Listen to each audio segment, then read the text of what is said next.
Good morning and welcome back to the official YouTube channel of Texas, जहाँ पे हम आपको हर तरीके के फाइनेंशियल टैक्सेशन, लीगल, सेक्रेटरियल और भी अपडेट्स देते हैं। तो अभी तक आपने अगर वीडियो को सब्सक्राइब नहीं किया है चैनल को तो कर लें। तो आज के इस वीडियो में हम बात करेंगे ई इनवॉइसिंग की लेटेस्ट नोटिफिकेशन, जो कि अभी 2 दिन पहले आई है, जिसमें कि टर्नओवर की लिमिट 5 करोड़ की कर दी गई है। तो अब 5 करोड़ का मतलब क्या है, इस साल या पिछले साल इसमें एक्सपोर्ट सेल है या फिर खाली टैक्सेबल सेल्स है, उसमें मेरे एक स्टेट का एप्लीकेबल है या दूसरे स्टेट का भी। तो आज हम इस वीडियो में वो सारी चीज़ें आपकी करेंगे सॉर्ट। तो इस वीडियो को एंड तक देखिएगा। तो सबसे पहले हम ओपन कर लेते हैं ये हमारा notification.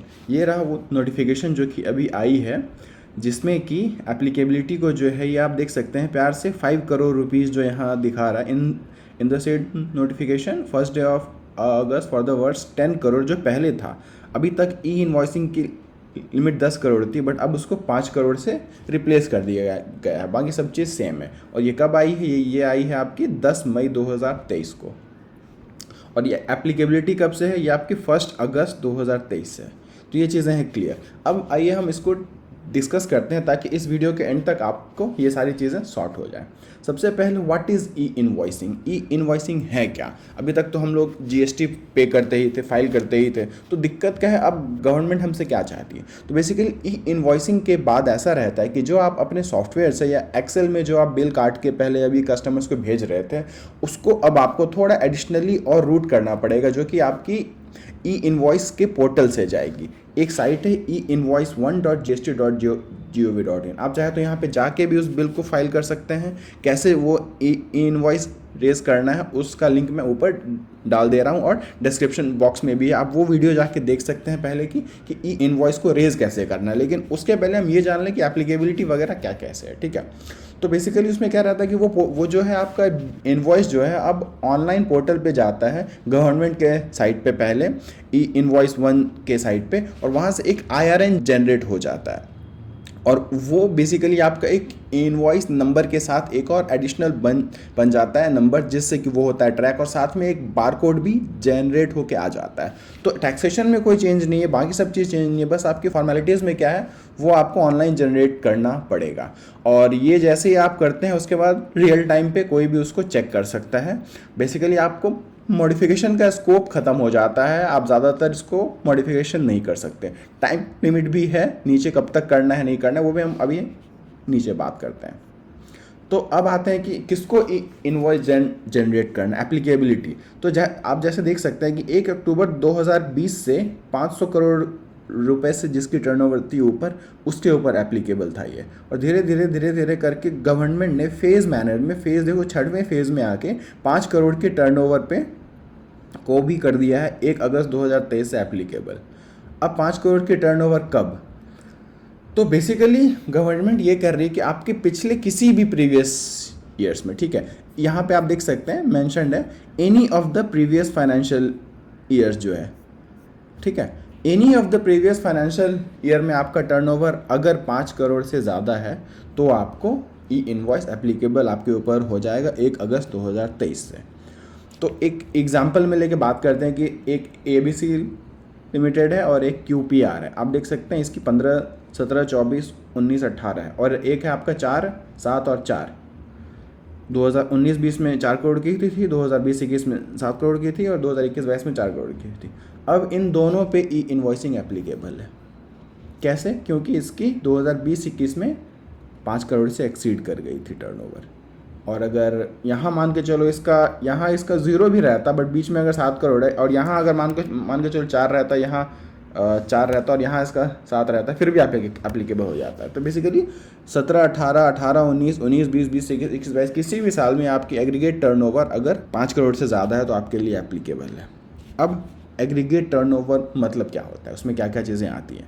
Aggregate turnover basically includes आपकी टैक्सेबल सेल्स वैल्यू, जो भी आपकी टैक्सेबल सेल्स हैं, एग्जेम्प्ट सेल्स वैल्यू जो आपके टैक्सेबल नहीं है, एग्जेम्प्ट है, जिसके ऊपर आप टैक्स नहीं पे करते हैं, वो भी टर्नओवर में ऐड हो जाएगी एग्रीगेट टर्नओवर ऐड करने में। Export of goods and services, आप ज़ीरो रेटेड फाइल करते हैं, आपके ऊपर तो टैक्स है ही नहीं, फिर आपको क्यों करना है? नहीं, लेकिन आपको करना है। आपको भले ही टैक्स नहीं पे करना एडिशनली, 0% पे ही डालना, बट आपको दिखाना है। और उसके अलावा inter state supplies by the business to its sister concern. बहुत बार क्या रहता है कि बहुत सारी कंपनीज का अलग अलग स्टेट में जीएसटी नंबर है, क्योंकि ब्रांचेस हैं, क्योंकि इट इज़ एप्लीकेबल। तो उसके केस में क्या रहता है, जो आप अपने सिस्टर कंसर्न को भी इनवॉइसिंग करते हैं या भेजते हैं, बिल करते हैं, उसको भी एनुअल एग्रीगेट टर्नओवर में ऐड कर लिया जाएगा। तो आई थिंक ये अब है क्लियर कि किसी भी तरीके से आपका जो भी सेल कर रहे हो आप, चाहे एग्जेम्प्ट हो, एक्सपोर्ट हो, टैक्सेबल हो, या फिर इंटर स्टेट या इंटर स्टेट और इंटर ब्रांच जो भी है आपका ट्रांसफ़र, उस पर भी एप्लीकेबल है। और यहाँ पे एक बहुत ही इंपॉर्टेंट चीज़ है कि ये जो है आपका ये पैन बेस्ड है, ठीक है, अंडर द सेम पैन। ये देखिए, ये वर्ड बहुत ही इंपॉर्टेंट है। क्या होता है कि जैसे बहुत सारे केसेस में एक कंपनी की 5 स्टेट में है ब्रांच सपोज, ठीक है, और सब में 80 लैक्स करके है, और एक में 1 करोड़ से ऊपर हो चुकी है, ठीक है, या फिर मान के चलो आप 1.5 करोड़ की है टर्नओवर, ठीक है, हर स्टेट में 1.5 तो इसमें क्या हो रहा है आपका पर पैन नंबर, पर जीएसटी नंबर तो टर्नओवर 5 करोड़ से कम है, बट पैन बेस्ड तो एक ही है, कंपनी तो एक ही है। इनकम टैक्स या कोई भी जीएसटी या गवर्नमेंट जो है आपको पैन बेस्ड आपको पहचानती है, क्योंकि आप एक लीगल एंटिटी है। तो pan number is your roll number. तो एक रोल नंबर पे अगर टर्नओवर इंक्रीज कर रही है 5 करोड़, भले ही वो अलग अलग स्टेट में डिवाइडेड हो, फिर भी आपके ऊपर वो एप्लीकेबल है।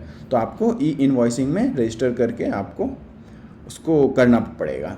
ई इनवॉइसिंग में कैसे रजिस्टर भी करना है और कैसे बिल रेज करना है, उसका भी लिंक मैं डिस्क्रिप्शन बॉक्स में मैंने डाल दिया, आप जाके चेकआउट कर सकते हैं।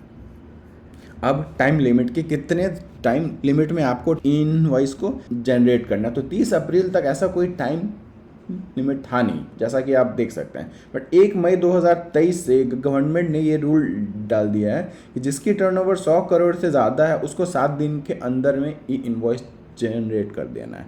तो बेसिकली बाकियों के लिए अभी तक कोई एप्लीकेबिलिटी का वो नहीं आया हुआ है, मतलब सॉरी कि टाइम लिमिट का, जिसकी टर्नओवर अभी 5 करोड़ की अगर हम बात करें तो नहीं है, बट आप मोरलेस मान लें कि अगर कोई टाइमलाइन दी हुई है तो वो हर किसी के लिए ही है। नहीं तो बेसिक जो फॉर्मूला है या फिर जो भी बेसिकली रूल है ई इनवॉइसिंग का, वही वो नहीं रहेगा वैलिड। तो 7 दिन के अंदर आपको ई इनवॉइस जनरेट कर देना है और उसको फिर गवर्नमेंट के साइट पर फाइल कर देना है। ई इनवॉइस दिखता कैसा है, तो कुछ ऐसा दिख, नॉर्मल ई इनवॉइस के जैसे ही रहता है आपका जो है इनवॉइस पर। फिर यहाँ पे आपका एक बारकोड टाइप का या स्कैनर टाइप का आ जाता है और एक IRN आ जाता है ऐसा।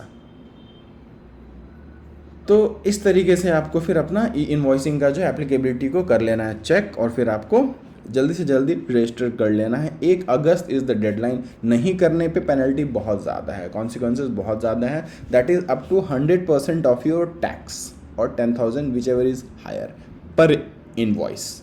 मतलब अगर सपोज आपका एक इनवॉइस था जिस पे कि आपको ई इनवॉइस रेज करना था, आपके ऊपर एप्लीकेबल है और उस पर टैक्स बन रहा है आपका 5,000 रुपये का, तो आपको 10,000 रुपये तक की पर इनवॉइसिंग वो लोग पेनल्टी चार्ज कर सकते हैं।